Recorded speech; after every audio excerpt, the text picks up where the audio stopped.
Bismillahirrahmanirrahim. Topic of my lecture is transposons or mobile DNA. Transposons or mobile DNA are a particular type of genetic elements or gene creatures. So first we should know about the genetic elements or gene creatures. What are the genetic elements and what are the gene creators?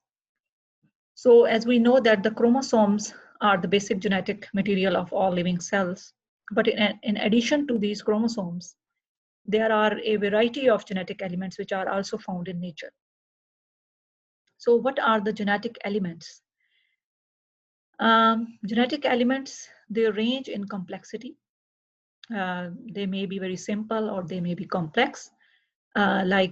Just for an example, viruses, that they possess a genome. They also have a genetic material, plus they have a protein coating, protein shell, which protects its genome. And there are also some genetic elements such as plasmids and viroids. They are simply single molecules of nucleic acids and they don't have any protein coating or covering around them. So these genetic elements, these are also called subcellular elements. They are all parasitic in nature because they don't have a cell, but they have genetic information. So they always need a host cell.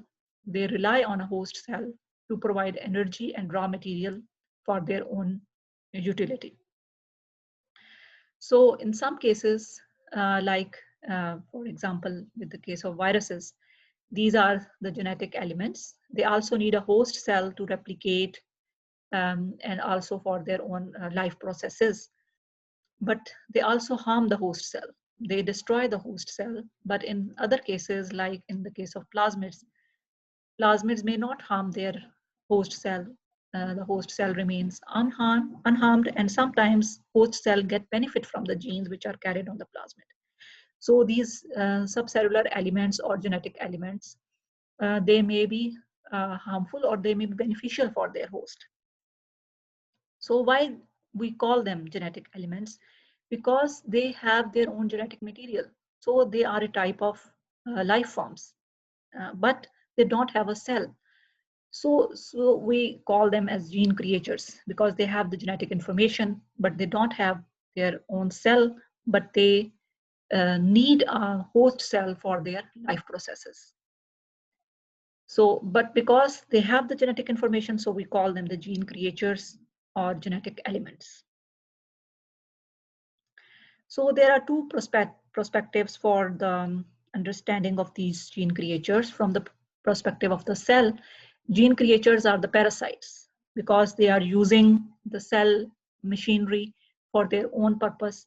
And from the perspective of the gene creature, the cell it inhabits, in which it is living, in which it is inhabiting, is simply its environment, and it is using its environment according to its needs. So the later view, this view, from the perspective of the gene creature, it is strange, but it is very helpful to understand genetic mechanism of replication and of existence of these genetic elements. So this perspective is important for the genetic elements rather than the cell or organism. So some of these genetic elements, they cannot even exist as independent genomes. But they are found as length of the DNA integrated into the host DNA molecule because they cannot exist as an independent molecule. They don't have their own origin of replication. They are always integrated into a DNA molecule of a host cell. So some of these have even lost their egos. They have lost their identity as viruses or plasmids, and they are permanent fixature inside the host DNA molecule. So some of these integrated DNA segments are able to move around from site to site. They have the ability of mobility within the host DNA molecules. And these are known as transposable elements or mobile DNA. These are the transposons. So transposons are genetic elements and they have ability to move from one position to another position. And other parasitic DNAs which cannot move, they are stuck permanently where they are, and they are probably the remains of once mobile gene creatures. So these mobile gene creatures, they can also lose their ability to move from one place to another. With the pace of evolution, they can lose their ability to move from one place to another place. So when they move their when they lose their ability to move from one place to another place, they become the permanently part of the host DNA molecule, because they have degenerated into junk DNA. So much of the large human genome is composed of these types of junk DNA that are no longer active. So most of the junk DNA in the human genome, it comprises of viruses and plasmids genomes which have permanently fixed into the human genome, and they have lost their ability to move from one place, or mobile DNA transposons which have permanently fixed into the genome, host genome. So most mobile DNA consist of transposable elements. So the term which we use, the mobile DNA, most of the mobile DNA, they are called the transposable elements. So molecules of DNA may be partitioned between dividing cells, or they may be transferred from one cell to another cell. So it comes in our mind that DNA can move within from one cell to another cell, or when the cell divide, it moves from the parental cell into the daughter cells. So why we call them the mobile DNA? Chromosomes, we don't call the chromosomes as mobile DNA. But the mobile DNA, it has a specialized meaning for the geneticists, because mobile DNA has specific properties, or transposons or transposable elements, they have specific properties, so that we call them the mobile DNA. So mobile DNA refers to the segments of double-stranded DNA that move as discrete unit from place to place within other DNA molecules. There is a discrete unit, and they move as a unit from one place to another place. So then we call them the mobile DNA. Some of the mobile DNA elements, they may exist transiently as separate molecules. So some very few of the mobile DNA, they can exist independently, but they cannot function independently. For their functioning, for their replication, they need a host genome. And example of this type of mobile DNA is the gene cassette of integrons. So integrons, they can transiently, they can exist as separate molecules, but for their replication and for their all type of functioning, they need a host genome. So segments of mobile DNA may move from one site to another on the same larger DNA molecules, or from one host DNA molecule to another. So on the same chromosome, they can move from one place to another place, or they can move from one chromosome to another chromosome, or from one type of DNA molecule to another molecule. So it is their ability to move from one place to another place. So these transposable elements, when they insert into the host genome, some of these transposons, they more or less insert themselves at random. Randomly, they can insert themselves anywhere. Otherwise, some of the transposable elements, they can insert only at specific sequence on the host DNA molecule. They need a specific sequence. They recognize a specific sequence, and then they insert themselves into that host DNA molecule. Although the DNA of certain viruses can insert itself into the chromosome of the host cell, we can say that the viruses, their genome, they can also insert themselves into the host DNA molecule. But most mobile DNA consists of genetic elements known as transposons or transposable elements. These transposons or transposable elements, they can move from one place to another place on the same chromosome, or from one chromosome to another chromosome. So these transposable elements, they are also sometimes called jumping genes, because they may hop around from one place to another place among the chromosomes, and the process of jumping from one side to another, this is called the transposition. So the process of jumping is called transposition, and these jumping genes or transposons, they have specific ability to move from one place to another place. So transposons are not merely dependent on a cell, host cell, like plasmids or viruses, because viruses and plasmids, they only need the cell and its metabolites to replicate. But these transposons, they also need the host cell genome, because they cannot replicate independently. For their replication, they need the host DNA molecule. So transposons are always inserted into other DNA molecules, and they are never free as separate molecules. So they cannot live independently. They always need a host genome for their existence. So from this diagram, we can see that these transposons, they may insert themselves into a plasmid, or they may insert themselves into a chromosome. A plasmid also have its origin of replication, and a chromosome has its also origin of replication. And when this chromosome will replicate, or when this plasmid will replicate, then this transposon will also replicate itself. Otherwise, this transposon cannot replicate itself. So it is clear that they need a host genome for their replication. So any molecule of DNA that possesses its own origin of replication, that is called a replicon. So any DNA molecule which has its own origin of replication and which can replicate independently is called a replicon. Like chromosomes, chromosomes have their own origin of replication, plasmids, virus genomes, they are all replicons. But are transposons replicons? No, they are not replicons. They cannot self-replicate, they don't have an origin of replication, and they are always dependent on the host genome for their replication. So the transposons lack a replication origin, and they are not replicons.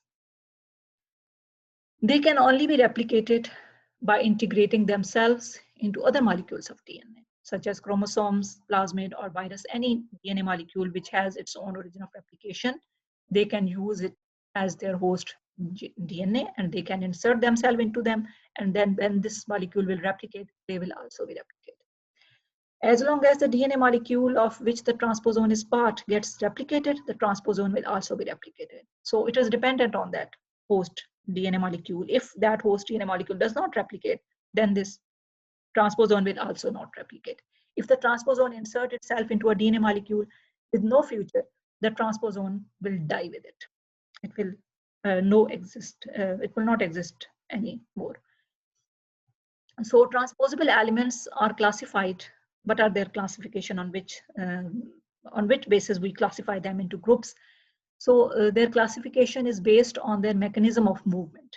So how they move, the mechanism of movement is very important. So the major division is between those. Two major divisions are: number one, that move via an RNA intermediate. So, and it will need, when this RNA intermediate will be formed, so they will need it to be converted into DNA, and so they need a reverse transcriptase to generate this. Then those with a DNA-based mechanism. And these transposons, which are based on the DNA mechanism, they are further divided into two main groups. Number one group, whether a new copy is generated during transposition. It means a copy is generated, and the transposon, it exists on its original position, and as well as it will copy itself and move to the next molecule. And the second class is whether the original copy moves. It means that the transposon has lost its previous position, and it is leaving a gap in the DNA of its previous location, and it will move to the next location, and it is called the conservative or cut and paste transposition, while the other one is called complex or replicative transposition. So these two type of transpositions, these are very, very important for the DNA based transposons. So these are the types of transposons. There are many types of transposon, like DNA-based elements and retro elements which possess reverse transcriptase. So there are many types of which have been studied so far. But what is their length approximately, and what type of terminal repeats they have, and what is the mechanism of their mobility, and either they can exit the cell or they cannot. So this table, it summarizes all types of transposons, and further detail we will study in the later slides. So the essential parts of a transposon, what are the essential parts of a transposon? All the transposons approximately, they possess two essential features. They must have these two essential features if they want to transpose from one position to another position. So first, they have inverted repeats at their ends. All the transposons, they must have inverted repeats on both ends or at both of their ends. And second one is the transposon. They must have at least one gene that encode the transposase enzyme. This enzyme is very important for the transposition of a transposon. This enzyme is needed for their movement. So what is the transposase enzyme? What is the function of this transposase enzyme? What does it do for the transposition of that transposon? First of all, it recognizes the inverted repeats and moves the segment of DNA bound by them from one side to another side. Now here we can see that why these inverted repeats are important for the transposon. Because this transposon will recognize these inverted repeats, and then it will recognize that transposon and it will move it from one side to another side. And the second important task which this transposase has to perform, that that is mentioned in the next slide. Now the frequency of transposition. What is the frequency of transposition? It varies from one transposon to another. It depends upon the type of the transposon. Typically, it ranges from 1 in 1,000 to 1 in 10,000 per transposon per cell generation. So it varies from on the type of the transposon. So, in fact, the transposase recognizes two different DNA sequences. First one we have seen in this slide that it recognizes the inverted repeats on the ends of the transposon. And other one, other important function which it performs, two different DNA sequences, but it recognizes the inverted repeats at the transposon ends, and these inverted repeats tell it which piece of DNA must be moved. And the second important function is that this transposase, it recognizes a specific sequence on the DNA molecule it has chosen as its future home, in which the transposon has to move from its original position to the next position. It also recognizes the sequences where it has to move. So these specific sequences which are recognized by this transposase enzyme, this is called the target sequences. And these target sequences, they range from 3 to 9 base pairs. These are odd number of bases, 3 to 9 base pairs. And usually they are odd number of bases, with 9 base pairs the most common length. They may be 3 to 9, but the most common length is 9 base pairs. The transposase will often accept a target site with a sequence that is near match to the preferred target sequence. So there may be mutations, or there may be base variations. So there is not a very stringent conditions for the movement of transposon. It will accept the sequence which is similar to that sequence which it has to be recognized. So there are not very stringent rules about it. So in some cases, this recognition of the target sequence is so lax. It means there is no stringency about it. And it is difficult to derive a consensus sequences because this sequence vary from organism to organism, so we cannot derive a consensus sequences. So due to the short length and low specificity, multiple copies of the target sequence may be found on most DNA molecules. So because of this less stringency and this lax behavior of the transposase enzyme, there may be many copies of the transposon which can be found on a DNA molecule. And this insertion, we can say that this insertion is almost random. So whenever a transposon moves, the target sequence is duplicated due to the mechanism of transposition. I will show you the diagram in the next slides. Then it will be clear then how this target site is duplicated. But this target site is duplicated when the transposon, it moves to the next position. So the result is that two identical copies of the target sequences are found, one on each side of the transposon. On both sides of the transposon, a copy of the target sequence is present. So here is the structure of the transposon. This is the gene for transposase. This is the minimum requirement for being a transposon, that it must have a gene for the transposase enzyme. It must have inverted repeats on both ends of this segment of transposon. So these are the target sequences. When it has, this is the host DNA in which the transposon has been moved. So this target sequence has been duplicated. One target sequence is here and one target sequence is here. And this whole transposon has been inserted into this host DNA molecule. So this is the mechanism. So insertion sequences, insertion sequences are the simplest transposons. And these there are a variety of insertion sequences which are found in the genomes of the different organisms. So insertion sequences, there are different types, IS1, IS2, 3, 4, 5, 10, 50, 903, and their total length, it varies according to the type, and number of bases in their inverted repeats, they also vary. They may be 23 or the 41 or 40, 18. There is a range of number of bases in their inverted repeats, and the target length, in which the target sequence length, it also varies, but usually it is in odd numbers. It is 9 or 5 or 3, or it varies. So this table is showing the insertion sequences. So the larger transposons, insertion sequences are very simple transposons, but there are also some larger transposons, and they carry a variety of genes which are not related to their transposition only. And they may have antibiotic resistant genes, they may have virulence genes, they may have metabolic genes, and other may be located within transposon and become mobile within the gene. These all genes, they are, because they are located in the transposon.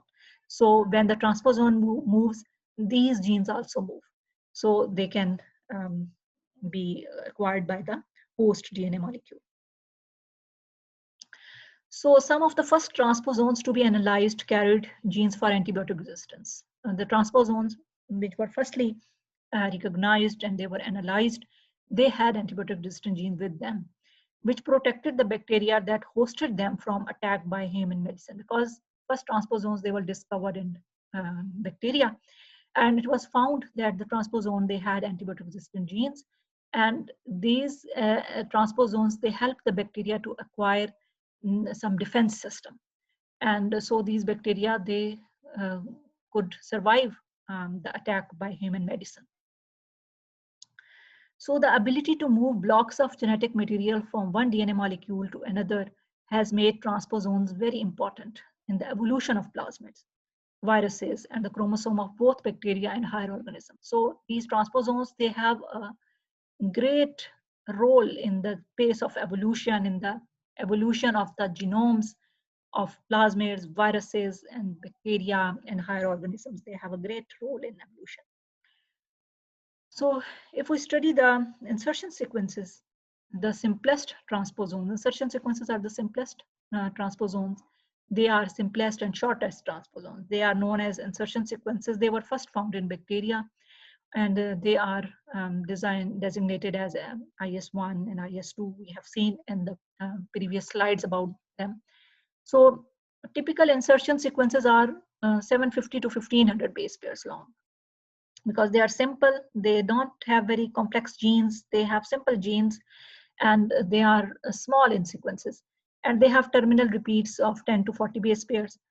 So the inverted repeats at the ends of the insertion sequences are not quite exact repeats. So repeats, we say that at both ends they should be the same, but usually they are not the same in the case of insertion sequence. For example, the inverted repeats of insertion sequence 1, it matches 20 out of 23 positions, but 3 base pairs are different in both inverted repeat, both sides of the inverted repeats. So they are not the same on both sides. These insertion sequences, because these are the simplest transposons, they only encode a single enzyme, transposase, and this enzyme is needed for movement. And between the inverted repeats is a region that actually contains 2 open reading frames. So in between these 2 inverted repeats, there is a region, and it has 2 open reading frames, open reading frame A and open reading frame B.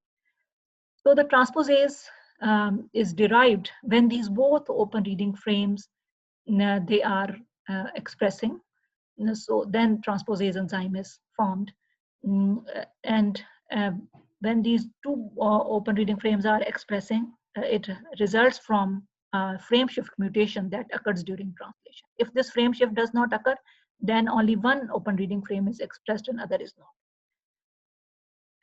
If there is low frequency of frame shifting, it results in the low level of transposase enzyme. And this frame shifting, and this is involved in the regulation of the expression of transposase enzyme. If the transposition is unregulated, if we consider that this regulation is not present and the transposition is unregulated, then it will lead to a massive damage to the host chromosomes. Then there will be a lot of transposition of these insertion sequences, and they will damage the host genome. So transposase needs to be carefully synthesized and carefully regulated. So nature has put a very good mechanism to regulate it. When no frame shift occurs, the first open reading frame ORFA is only ORFA is expressed, and it acts as a regulator of its expression. This gene product is a transcriptional regulator that control the production of the transposase. So if the open reading frame A is being expressed, then the production of the transposase enzyme will be regulated. So insertion sequences are found in the chromosomes of bacteria and also in the DNA of their plasmids and viruses. So several copies of each of the insertion sequences, like insertion sequence 1, 2, 3, they are found in the chromosomes of E. coli. And the F plasmid, it has 0 copies of insertion sequence 1 and 1 copy of insertion sequence 2 and 2 copies of insertion sequence 3. So they are found more commonly in the bacteria. When the F plasmid and the chromosome possess identical insertion sequences, the plasmid can insert itself into the host chromosome. So how it happens that if bacteria, its chromosome and its plasmid, it both have the same type of insertion sequence because the inverted repeats are same. So the plasmid will insert itself into the host chromosome. And this will in turn allows transfer of chromosomal genes by the F plasmid. So this is the way how it is playing its role in the evolution. So if we see in this diagram that this is the host DNA, and these are the inverted repeats, and these are the open reading frames, open reading frame A and open reading frame B. And this is the promoter for these genes. So if the frame shift occurs, then these both open reading frames are expressed. And if the frame shift does not occur, only open reading frame A is expressed, and it produces a protein which is a regulator protein, which is encoded by open reading frame A, and it will regulate the expression of this gene, and a low amount of transposase will be produced. And if this frame shift mutation occurs, then the both open reading frames will be expressed, and the transposase enzyme will be produced, and the frame shift will transposition will occur. So these insertion sequences, these are very simple type of transposons, and they have no genes that provide a convenient phenotype. So we cannot identify that either insertion sequences have moved from one place to another place because they don't show any typical phenotype. So how we can see their presence? Either they are present in a genome or they have moved their position. So their presence was recognized because movement of the insertion sequences inactivated genes with a noticeable phenotype. If they inactivate a particular gene which was having a noticeable phenotype, then we can identify either the insertion sequence has moved from one place to another place, or either it is present in the genome or not. So these insertion mutations usually abolish gene function completely and often polar to downstream genes of the operon. So in addition, they revert only at very low frequencies. So the transposition of insertion sequences, because they are not reverted frequently, and they also abolish gene function, they can be harmful. Frequent transposition may be harmful for the host genome.